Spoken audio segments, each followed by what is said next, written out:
এর অনেক ফজিলত রয়েছে।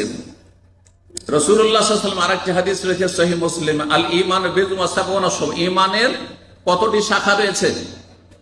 70-এর বেশি শাখা রয়েছে।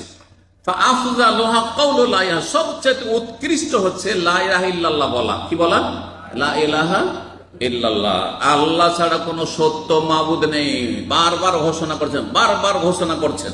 অন্তরে তো আছে যেটা ফরজ, আর তার বাস্তবায়ন করছেন, কিন্তু বারবার বলছেন এই সুন্নত নফলের মাধ্যমে আপনি সেটাকে বারবার ঘোষণা করছেন যে স্পষ্ট ভাষায় কোনো বাতিল পন্থীর পরোয়া করছেন না। আল্লাহ ছাড়া কোনো সত্য মাবুদ নেই।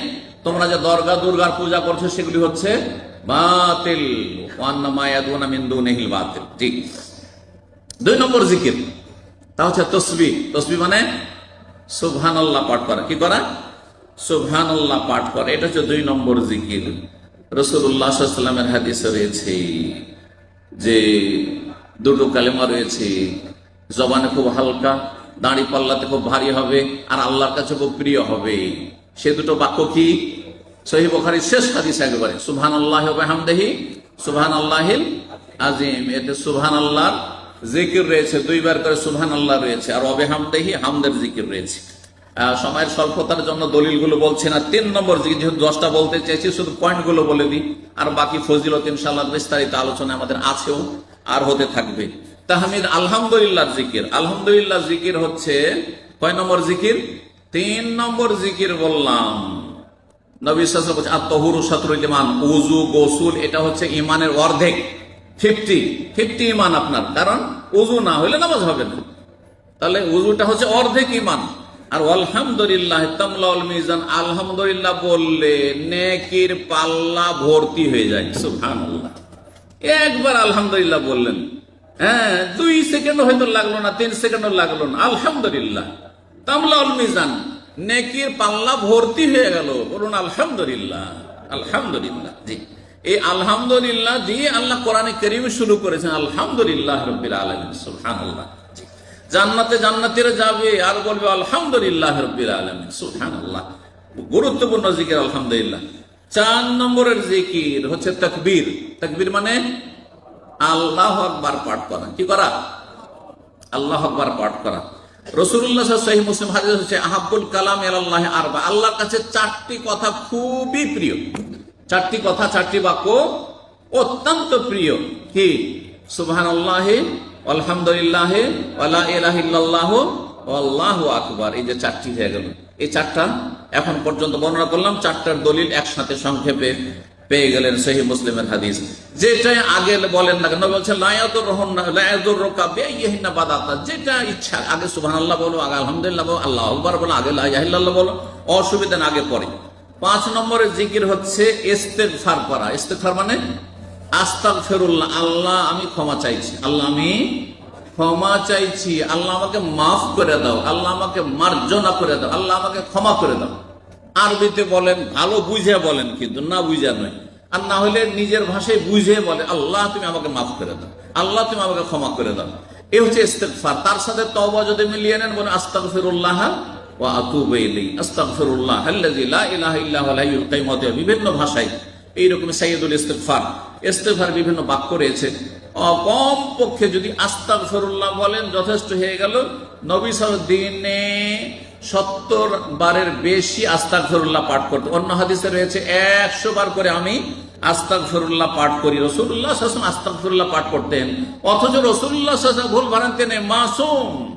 আর অগ্রিম আল্লাহ ঘোষণা করে দিয়েছেন লিয়াগফির লাকাল্লাহু মা তাকাদ্দামা মিন যামবিকা ওয়া মা তাআখার। তারপরও ফাসাব্বিহ বিহামদিহি ওয়াস্তাগফির, তাকেও আল্লাহ ইস্তেগফার করতে বলছেন। তাহলে আমি আপনি কোথায়? বেশি বেশি আল্লাহর কাছে ক্ষমা চান, আল্লাহ যেন আমাদের গুনাহ খাতা মাফ করে দেন, কবিরা সগীরা মাফ করে দেন।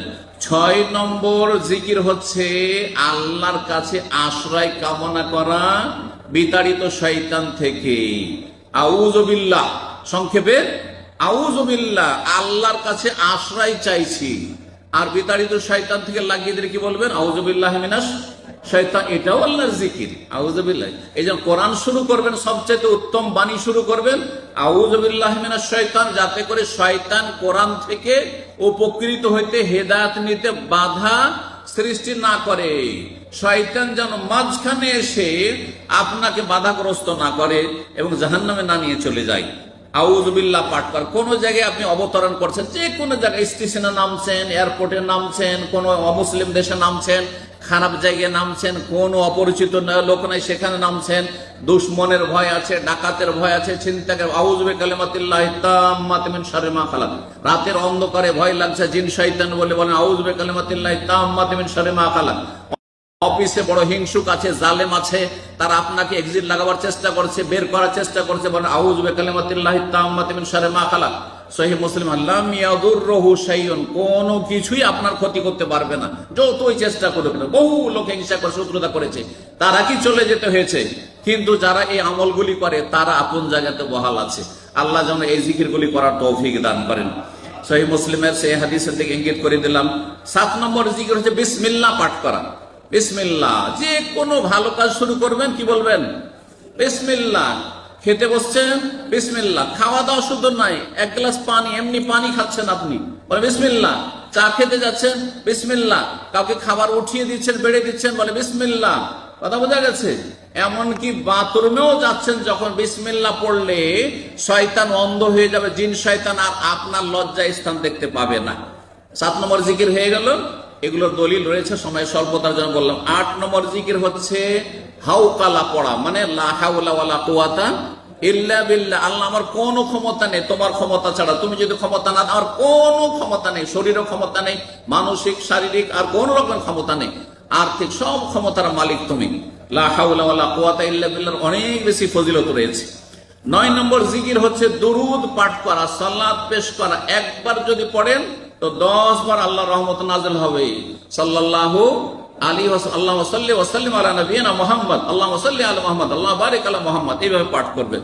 10 নম্বর জিকির, যেটা সবচেয়ে উত্তম জিকির, সেটা হচ্ছে কোরআনে কারীম তেলাওয়াত করা। যত বেশি তেলাওয়াত করবেন, যত বেশি মুখস্থ করবেন, যত বেশি রিভাইজ করবেন, যত বেশি আপনি কোরআনের সাথে সম্পর্ক রাখবেন, তত আপনার জীবনে আপনার স্ত্রী, আপনার ছেলে মেয়ে, আপনার ধন সম্পদ, আপনার রুজি রেজেক সবকিছু তো বরকত হবে। পরীক্ষিত জিনিস। আপনি কোরআন নিয়মিত পাঠ করে দেখেন বাড়িতে, সেখানে চারিদিক থেকে বরকত নেমে আসবে, রহমত নেমে আসবে। আল্লাহ যেন আমাদের আমল করার তৌফিক দান করে।